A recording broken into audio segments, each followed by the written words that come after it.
हम लोगों ने सेक्शन 203 जो है वो कंप्लीट कर रखा है, that is this one 203 subsection 1 हम लोगों ने देख रखा है, 203 subsection 1. Okay, now we are going to do 203 subsection 2. Now what does section 203 talks about? It talks about the restriction on the chairman, MD, CEO at the same time. Okay, it talks about restriction chairman, MD, CEO at the same time.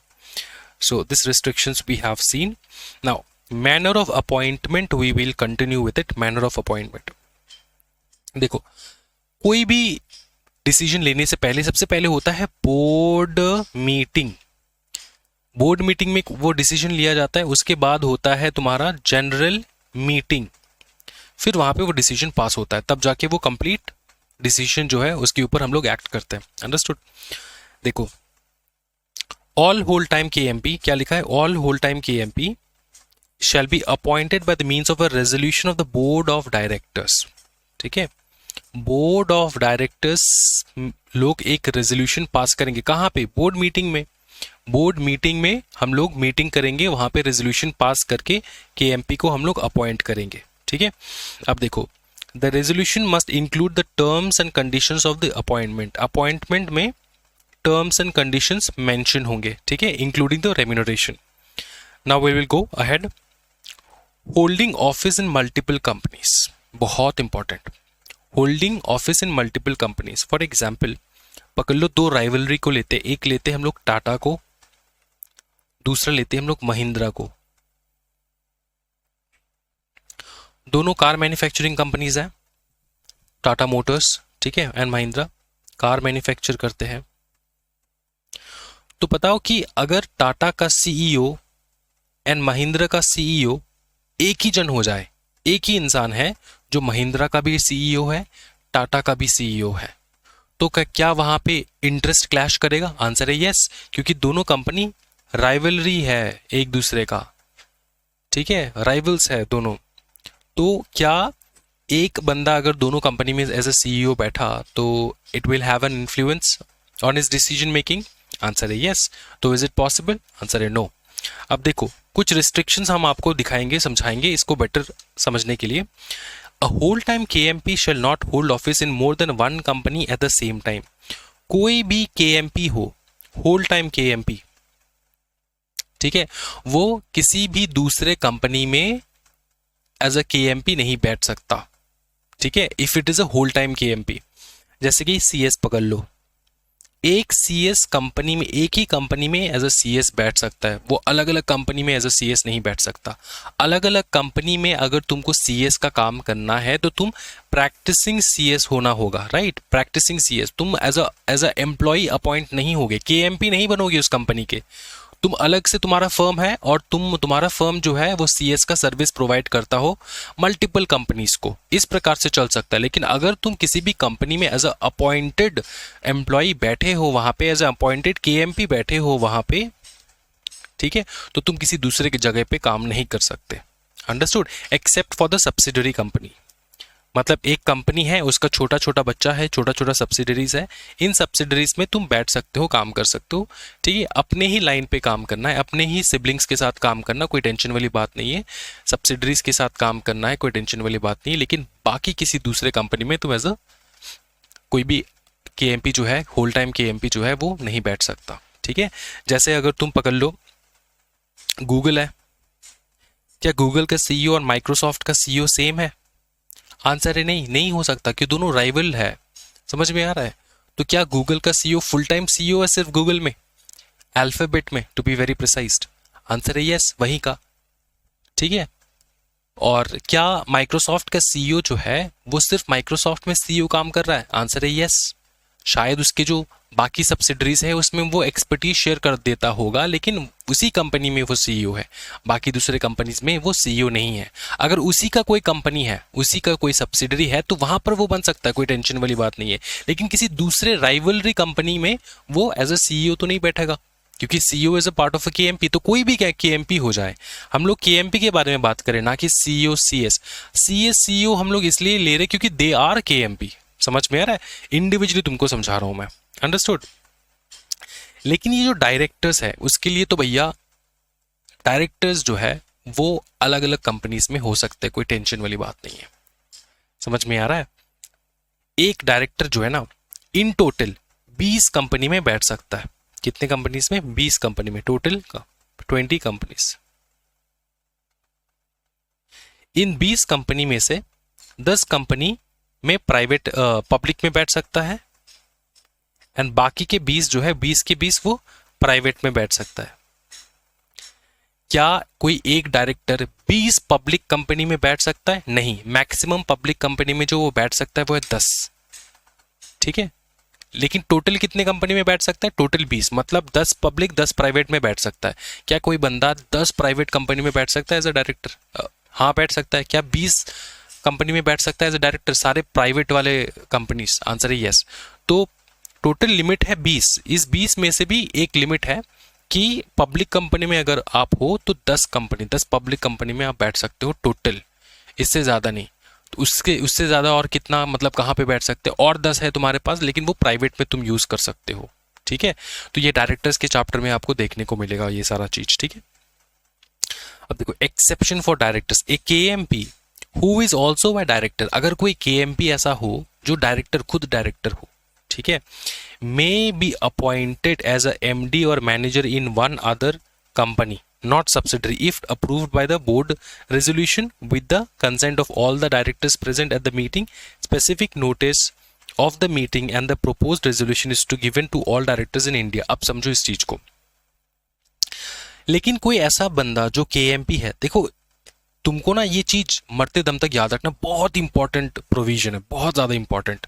तुमको examination में अगर किसी ने पूछ लिया, examination छोड़ो, real life में तुमको इंटरव्यू में पूछ लिया, तुम जा रहे हो इंटरव्यू देने के लिए, वहां पे किसी ने पूछ लिया, बताओ एक KMP है जो डायरेक्टर भी है और वो 5 कंपनी में एज अ डायरेक्टर बैठना चाहता है, क्या वो बैठ सकता है? आंसर होगा क्या? नहीं। क्यों नहीं बैठ सकता? सर 20 तो लिमिट है, 10 पब्लिक 20 प्राइवेट, सर 20 तो लिमिट है। आंसर है वो नॉर्मल डायरेक्टर्स के लिए। ये KMP है। KMP जो है ना, जो डायरेक्टर बन के बैठा है, वो जो कंपनी वो प्रेजेंटली है उसके अलावा सिर्फ और एक कंपनी में, वन अदर कंपनी, इसको याद रखना, वन अदर कंपनी में वो बैठ सकता है जो कि एक सब्सिडरी नहीं है। लेकिन उसके लिए प्रोविजंस है। प्रोविजंस ये कि सारे डायरेक्टर्स को सहमति देना होगा, बोर्ड रेजोल्यूशन पास करना होगा with the consent of all directors present. याद रखना, यहाँ पे जो वोट होगा, इस वोट में एक भी डायरेक्टर ने अगर कह दिया कि नहीं मैं खिलाफ हूं इस चीज का, तो आप किसी दूसरे कंपनी में एज अ डायरेक्टर नहीं बैठ सकते। KMP साहब, क्या ये समझ में आ रहा है? सारे डायरेक्टर्स का कंसेंट चाहिए होगा। कितना इंटरेस्टिंग है। ठीक है, उसके बाद स्पेसिफिक नोटिस जाएगा of the meeting and the proposed resolution is given to all the directors in India. India में जितने भी डायरेक्टर्स है उस कंपनी के, सारे डायरेक्टर्स को जाएगा नोटिस, मतलब मीटिंग में आने के लिए। अब देखो इलस्ट्रेशंस, कुछ एग्जाम्पल के तौर पे हम लोग समझते हैं इस चीज को और अच्छे से। A is CEO of ABC limited. A is CEO of ABC limited. He cannot hold office in XYZ Limited, जो कि है नॉन सब्सिडरी, अब देखो mister A is MD of ABC limited, he can hold office in XYZ limited if XYZ limited is a subsidiary of ABC। ये तो मेरे को पता है, सब्सिडरी कंपनीज में कोई टेंशन वाली बात नहीं। अब सुनो, मिस्टर ए, ये वाला ए, और मिस्टर जो कि MD है ऑफ ABC लिमिटेड, ये जो MD है of ABC limited, he can be appointed MD of XYZ limited non subsidiary if approved by board resolution of ABC limited with consent of all the directors present. ठीक है, and specific notice given, मतलब अगर subsidiary के अलावा किसी और company में आपको बैठना है एज अ डायरेक्टर, जो कि आप एक KMP भी हो, समझ में आ रहा है, तो आप बैठ सकते हो किसी दूसरे कंपनी में जो कि सब्सिडरी नहीं है, प्रोवाइडेड दैट आपको क्या लेना होगा? कंसेंट लेना होगा सारे डायरेक्टर से। याद रखना, कोई भी एक डायरेक्टर मना नहीं कर सकता, सारे डायरेक्टर से तुमको कंसेंट लेकर चलना होगा। क्या ये समझ में आ रहा दोस्तों? फिलिंग ऑफ वैकेंसी देखो, फटाफट देखो। Filling of vacancy must be filled by the board within a period of 6 months from the date of such vacancy. अगर वेकेंट है KMP का, किसी भी KMP, किसी भी होल टाइम KMP का, CS पकड़ लो, होल टाइम KMP है वो अगर निकल जाए वो अगर कंपनी से निकल जाए 6 महीने के अंदर अंदर उसको फिल करना होगा दोस्तों, ठीक है, इसको याद रखना है, 6 मंथ बस। अच्छा, वो कौन से कंपनीज है जिनके ऊपर ये सेक्शन 203 अप्लाई नहीं करता? सिंपल आंसर याद रखना, गवर्नमेंट कंपनी। वहां पे तुम्हारा ये लिमिट वगैरह नहीं है। ये जो सबसेक्शन 1, सबसेक्शन 2, सबसेक्शन 3, सबसेक्शन 4 हम लोगों ने देखा है ना, यहां से देखो ना दोस्तों, सबसेक्शन 4 देखा है हम लोगों ने, सबसेक्शन 3 देखा है, holding office multiple companies, subsection 2 देखा है, सबसेक्शन 1 देखा है, ये है सबसेक्शन 1। ये सारा जो है ना किसके ऊपर अप्लाई नहीं करता? गवर्नमेंट कंपनीज के ऊपर, ठीक है। देखो, do not apply to MD, CEO और manager of a government company. They can appoint such personnel as prescribed in the articles of association. ठीक है, वो अपने आर्टिकल ऑफ एसोसिएशन के अकॉर्डिंग चलेगा, गवर्नमेंट कंपनी अपने AOA के हिसाब से चलेगा, ठीक है। ये सेक्शन अप्लाई नहीं होता, अंडरस्टूड, ये सेक्शन अप्लाई नहीं होता। अच्छा, तो KMP के जितने भी कंडीशंस है ये तो एग्जामिनेशन में अगर गवर्नमेंट कंपनी से रिलेटेड कुछ पूछ लिया तो तुमको याद रखना है कि ये जो लिमिटेशंस हम लोगों ने पढ़ा है सेक्शन 203 में, KMP का लिमिटेशन है, अलग अलग ऑफिस में अलग अलग कंपनीज में बैठ सकता है, नहीं सकता, ये सारा लिमिटेशन जो है गवर्नमेंट कंपनीज के ऑफिशियल्स के ऊपर नहीं लगेगा। अब देखो, पेनल्टी फॉर कॉन्ट्रावेंशन, अगर तुमने कॉन्ट्रावीन किया ये चीज, पेनल्टी लगेगा 5 लाख कंपनी के ऊपर, डायरेक्टर KMP के ऊपर लगेगा 50,000 एंड कंटिन्यूइंग डिफॉल्ट जो है वो है 1,000 पर डे। मैं आज के सेशन में तुमको कंटिन्यूइंग डिफॉल्ट का मतलब समझा देता हूं। कंटिन्यूइंग डिफॉल्ट का मतलब ये होता है कि अगर आपने डिफॉल्ट किया और रोज डिफॉल्ट है, अभी तक उस डिफॉल्ट को तुमने सही नहीं किया, ठीक है, डिफॉल्ट चल रहा है, पकड़ लो कि कोई भी एक सेक्शन, कोई भी एक सबसेक्शन पकड़ लो, फॉर एग्जांपल ये सबसेक्शन 4 जिसमें कहा है 6 महीने के अंदर अंदर तुमको बिठाना है, पकड़ लो 6 महीने हो चुका है, लेकिन तुमने KMP को रिप्लेस नहीं किया, जो निकल चुका है KMP तुम्हारे ऑफिस से, तुम्हारे कंपनी से, उसकी जगह किसी दूसरे को तुमने नहीं बिठाया, 6 महीने हो चुका है। अब 6 महीने कंप्लीट होने के बाद हर एक दिन जो है तुम्हारे ऊपर कंटिन्यूइंग, जितने दिन कंटिन्यू होगा ये डिफॉल्ट 1,000 का फाइन तुम्हारे ऊपर लगता जाएगा। अब ये जो फाइन है ये पूरा सेक्शन 203 के ऊपर, ना कि सिर्फ इसके ऊपर, 203 में जितने भी सबसेक्शंस है, सबसेक्शन 1, 2, 3 एंड 4, सबके ऊपर ये पेनल्टी लगेगा। क्या ये समझ में आ चुका है? ओके, अब देखो, intimation regarding appointment of KMP, registrar of companies, registrar ROC को बताना है, ई फॉर्म सबमिट करना है MJT 14, ई फॉर्म DIR 12 सबमिट करना है 30 डेज के अंदर अंदर, ठीक है। स्टॉक एक्सचेंज को भी बता देना है, लिस्टेड कंपनी हो आप, as soon as reasonably possible, ठीक है, नॉट लेटर देन 24 आवर्स, तो 24 आवर्स के अंदर अंदर स्टॉक एक्सचेंज को बता देना है। अच्छा, role and responsibility of KMP का क्या रोल एंड रिस्पॉन्सिबिलिटी होता है? ये होमवर्क है। क्या है बताओ? होमवर्क है। KMP क्या करता है, ये होमवर्क है पूरा। ये तो हम लोगों ने देख रखा है, managing director, whole time director and manager, जो लिखा है कि a company can not appoint और employ both managing director and manager simultaneously, या तो मैनेजर होगा या तो मैनेजिंग डायरेक्टर होगा। Reason, the responsibility, duties and power are substantially the same, एक ही होता है उनका ड्यूटी एंड पावर, ठीक है, leading to potential conflict and mismanagement. तो कॉन्फ्लिक्ट एंड मिसमैनेजमेंट से बचने के लिए वो लोग किसी एक को अपॉइंट करेंगे, ना कि सारे के सारे को, ठीक है। अच्छा, टेन्योर क्या होगा?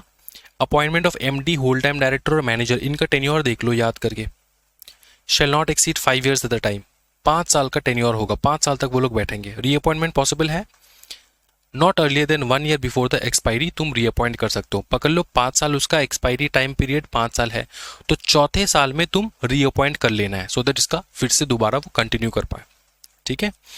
डिस्क्वालिफिकेशन ऑफ अपॉइंटमेंट क्या होगा? देखो, डिस्क्वालिफिकेशन ऑफ अपॉइंटमेंट की कौन बंदा KMP नहीं बन सकता। नो कंपनी शेल अपॉइंट और continue the employment of any person MD, whole time director, manager who is below 21 and has attained 70 years। 21 years का अगर 21 ईयर्स से अगर तुम छोटे हो तो तुम नहीं बन सकते, अगर 70 ईयर्स के ऊपर हो तो तुम नहीं बन सकते। लेकिन इसमें एक चीज है, एक बहुत स्पेशल प्रोविजन है जो कि है exception, person as 70 can be appointed by passing a special resolution. याद रखना, ये है ना, इसको हम लोग कहते हैं डायनामिक बुढ़ाऊ, ठीक है, क्या डायनामिक बुढ़ाऊ, डायनेमिक बुढ़ाऊ। जैसे कौन? जैसे हमारे रतन टाटा साहब, ठीक है, रतन टाटा, जो लेट हो चुके हैं अभी, रतन टाटा साहब, नरेंद्र मोदी साहब, सब 70 के ऊपर है एज उनका, ठीक है, लेकिन फिर भी वो लोग काम कर रहे हैं।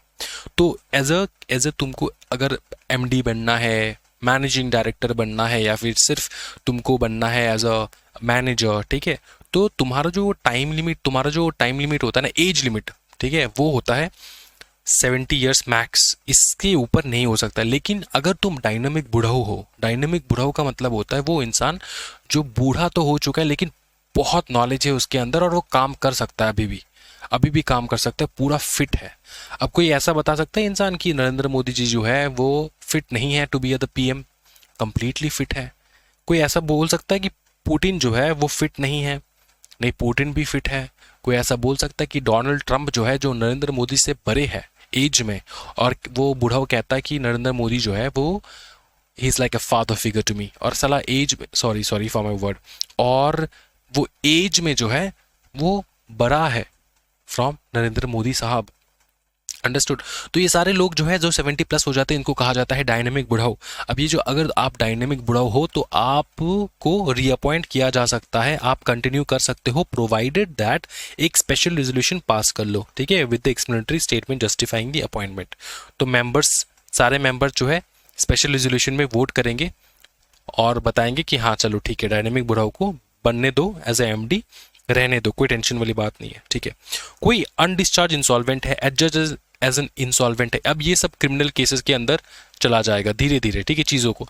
अनडिस्चार्ज्ड इंसॉल्वेंट या फिर एडजर्ज्ड एज एन इंसॉल्वेंट का मतलब ये होता है वो बंदा जिसका डेट जो है ना वो ज़्यादा है फ्रॉम इट्स एसेट। मतलब तुम जो है ना, तुम क्या कहते हैं इसको, इंसॉल्वेंट हो चुके हो, मतलब तुम पूरा बैंकरप्ट हो चुके हो, ठीक है, ये करेक्ट है होगा। तो तुम बैंकरप्ट हो चुके हो, तुम तो भैया आउट ऑफ स्कोप हो। Suspended payment of creditors, creditors को पेमेंट नहीं है, कॉम्पोजिशन विद देम, और मेरे कॉम्पोजिशन विद देम, इसका मतलब ये होता है, कॉम्पोजिशन विद देम का मतलब ये होता है कि क्रेडिटर्स देखो, क्रेडिटर्स कौन है? जिनसे तुमको पैसा देना है, न लेना है, तुमको पैसा देना है उनको, और तुमने जो है ना डिफॉल्ट कर दिया, सस्पेंड कर दिया पेमेंट, तुमने कहा कि नहीं दे सकते, तो तुम तो भैया, तुम्हारा नेचर अच्छा नहीं है, पहली बात, ठीक है। दूसरी बात, तुमने कोई कॉम्पोजिशन किया विद देम। कॉम्पोजिशन का मतलब होता है किसी प्रकार का कॉम्प्रोमाइज भी हो सकता है, ठीक है, एडजस्टमेंट हो सकता है। तो ये सारा तुम कर रहे हो, बिजनेस चला रहे हो, तो तुम कैपेबल नहीं हो, ठीक है। फिर convicted by the court as an offence not more than 6 month, ठीक है। तो कोर्ट ने तुमको घोषित कर दिया कि भैया तुम अपराधी हो, 6 महीने से ज़्यादा तुमको पनिशमेंट जो है, सेंटेंस जो है वो तुमको अवॉर्ड किया गया कि 6 महीने से ज़्यादा तुमको जेल में बैठना है। अगर इस प्रकार का तुमको कोर्ट ने पनिशमेंट दिया तो भैया तुम में कुछ ना कुछ तुमने सीरियस क्राइम किया होगा, जिसके कारणवश तुमको ना तो हम लोग डायनेमिक बुढ़ाऊ मानेंगे, ना कुछ भी, तुमको अपॉइंट नहीं करेंगे 70 से ऊपर, ठीक है। अच्छा, ये केस लॉ है, याद रख सकते हो। Sridhar Sundararajan versus Ultramarine and pigment limited.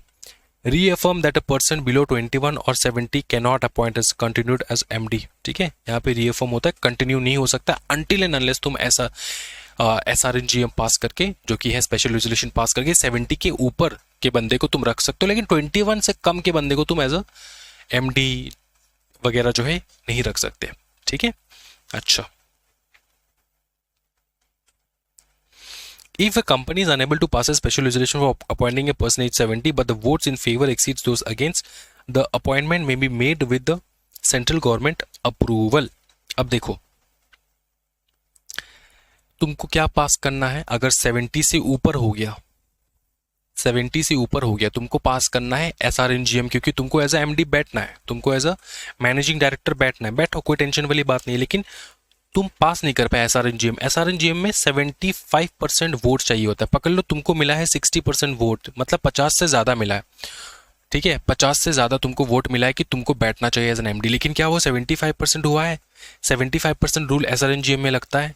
SR का मतलब होता है 75। कोई भी वोटिंग सिस्टम है जहाँ पे SR पास हो रहा है, मतलब 75% येस चाहिए होगा, तभी वो चीज़ पास होगा। पकड़ लो 75% हुआ ही नहीं, तो पकड़ लो तुमको 60% तो हुआ है ना, मतलब मेजॉरिटी ज्यादा में है ना, मेजॉरिटी लोग यस कह रहे हैं ना। तो उस केस में तुम, मेजॉरिटी अगर यस कह रहे हैं तो तुम सेंट्रल गवर्नमेंट के पास चले जाओ, और अगर सेंट्रल गवर्नमेंट कहता है कि ठीक है अपॉइंट कर लो, तो तुम अपॉइंट हो सकते हो as a MD without the 75% necessity. पकड़ लो 40% वोट मिला है तुमको यस में, तो तुम सेंट्रल गवर्नमेंट के पास नहीं जा सकते। सेंट्रल गवर्नमेंट के पास तभी जा सकते हो जब तुमको कम से कम वोट इन फेवर जो है एक्सीड कर रहा है फ्रॉम वोट अगेंस्ट, मतलब तुम मेजोरिटी लोगों ने कहा है कि हाँ तुम बैठना चाहिए। 51% लोगों ने कहा है बैठना चाहिए, 49% लोगों ने कहा है नहीं बैठना चाहिए, तो 51 ज़्यादा है ना जो कह रहा है कि बैठना चाहिए। तो तुम सीधा जा सकते हो सेंट्रल गवर्नमेंट के पास और सेंट्रल गवर्नमेंट ने कहा तो तुम अपॉइंट हो सकते हो। ठीक है, अच्छा कितने ब्यूटीफुल प्रोविजंस है यार, याद रख पाओगे ना, कोई टेंशन वाली बात तो नहीं है? कोई टेंशन नहीं है सर, आगे बढ़ो। अच्छा, approval for appointment of MD, whole-time director and manager. Their appointment or terms and conditions must be approved by board of directors at the meeting. सबसे पहले shareholders at the next general meeting. Central government approval भी चाहिए होगा। कब चाहिए होगा? अगर नहीं मिल रहा है 75% वोट, उससे ज़्यादा तुमको 70% 70 हो चुके हो, डायनामिक बुढ़ाओ बन चुके हो और आपको एज एमडी बैठना है, लेकिन क्या करे वोट भी नहीं मिला, तो मैक्सिमम वोट मिला है ना, मेजॉरिटी वोट में है, तब तुम सेंट्रल गवर्नमेंट के पास जा सकते हो। तो उस कंडीशन में सेंट्रल गवर्नमेंट का भी अप्रूवल चाहिए होता है। फिर इधर आ जाओ, रिटर्न फाइल करना होता है। ये तुम फॉर्म याद कर सकते हो, नहीं कर सकते हो कोई टेंशन वाली बात नहीं। ई फॉर्म MR1, ठीक है, 60 डेज के अंदर अंदर, जिस दिन अपॉइंट किया उसके 60 डेज के अंदर अंदर। मैंडेटरी अटैचमेंट फॉर MR1, क्या क्या चाहिए होगा? बोर्ड रेजोल्यूशन, शेयर होल्डर का रेजोल्यूशन, कंसेंट लेटर चाहिए होगा। जिसको तुम बनाना चाहते हो वो भी तो कंसेंट देगा ना कि हाँ मैं बनना चाहता हूँ, तो उसका लेटर भी अटैच कर देना है। नॉमिनेशन रेम्यूनरेशन कमेटी का सर्टिफिकेट, ठीक है, जो रेम्यूनरेशन डिसाइड करता है, नॉमिनेट करता है, उसका certificate. Nomination and remuneration committee आप लोग बोर्ड ऑफ डायरेक्टर्स की जो अलग अलग कमिटीज है, बोर्ड कमिटीज, उसमें तुम लोग पढ़ोगे। ठीक है, अच्छा ई फॉर्म जाएगा।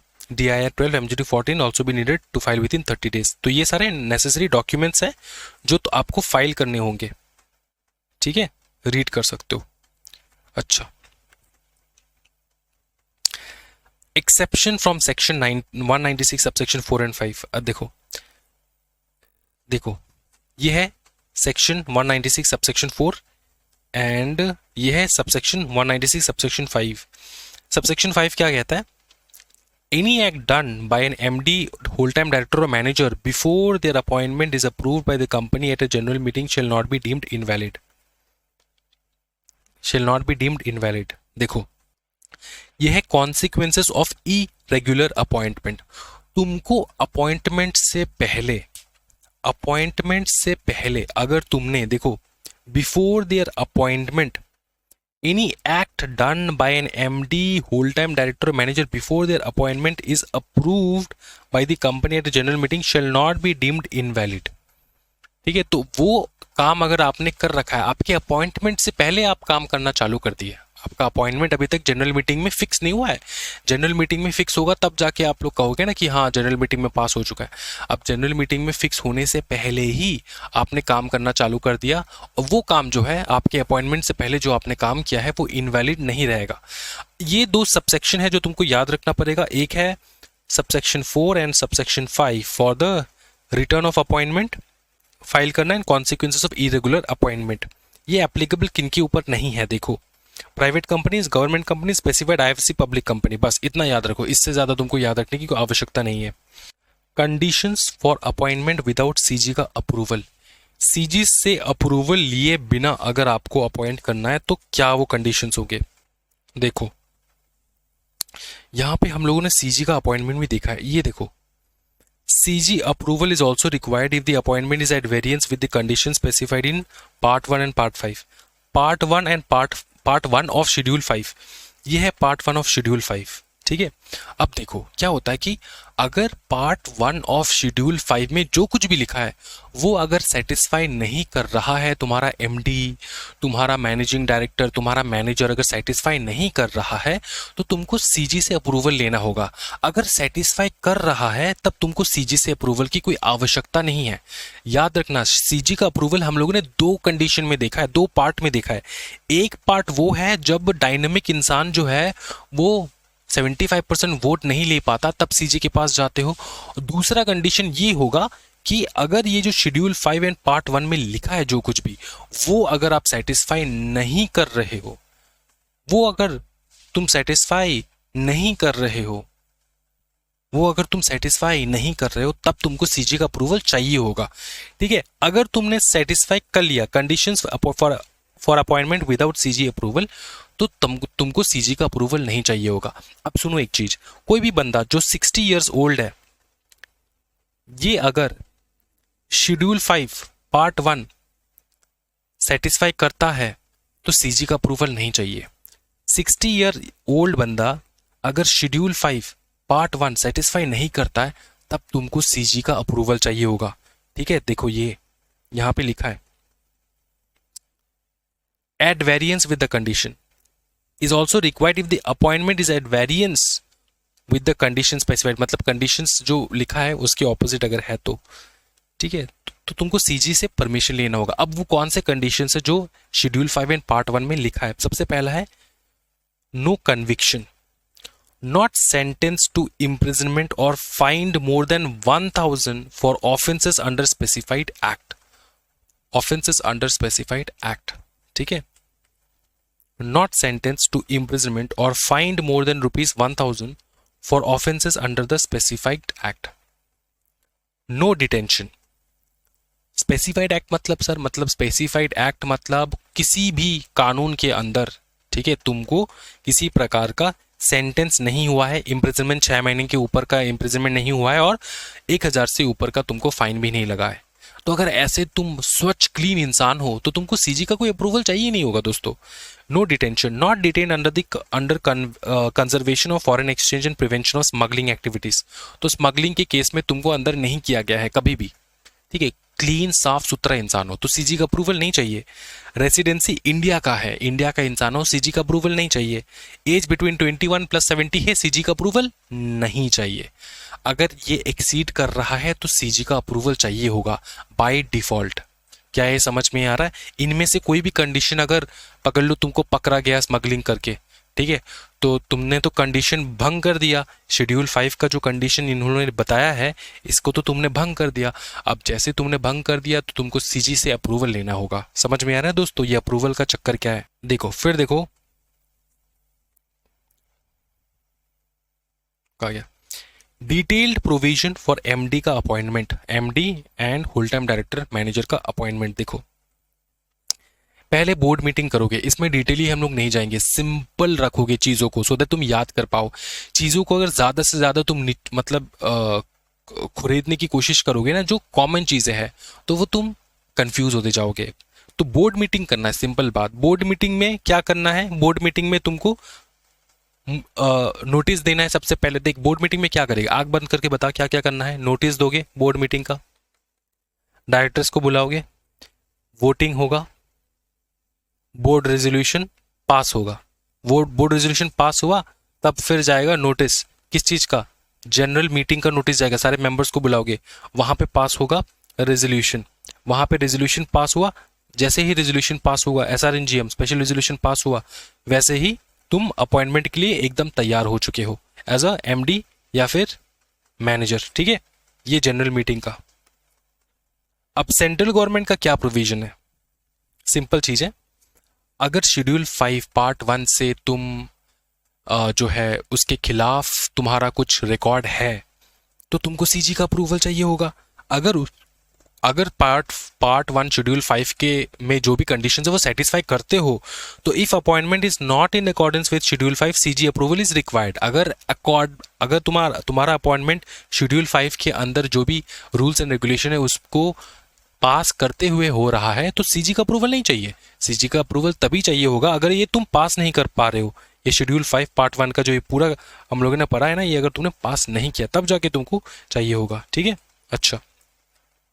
Formalities for CG approval, issue a general public notice दोगे तुम। जनरल नोटिस कहाँ कहाँ जाएगा?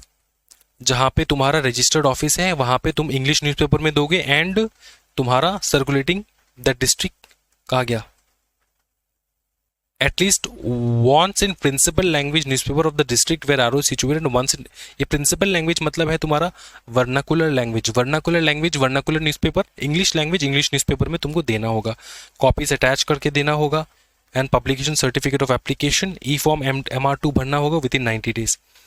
Execute agreement, sign the employment, मतलब सब कुछ कंडीशन कंप्लीट हो गया, सेंट्रल गवर्नमेंट से भी अप्रूवल मिल गया, फिर क्या करोगे, sign the employment agreement with MD, record करना है एंट्रीज, ठीक है, directors, register of directors in KMP के रजिस्टर में तुमको रिकॉर्ड करना, फाइलिंग ये सारा करना है, MR1 DIR 12 एंड MGD 14 तुमको याद रखना है, ठीक है।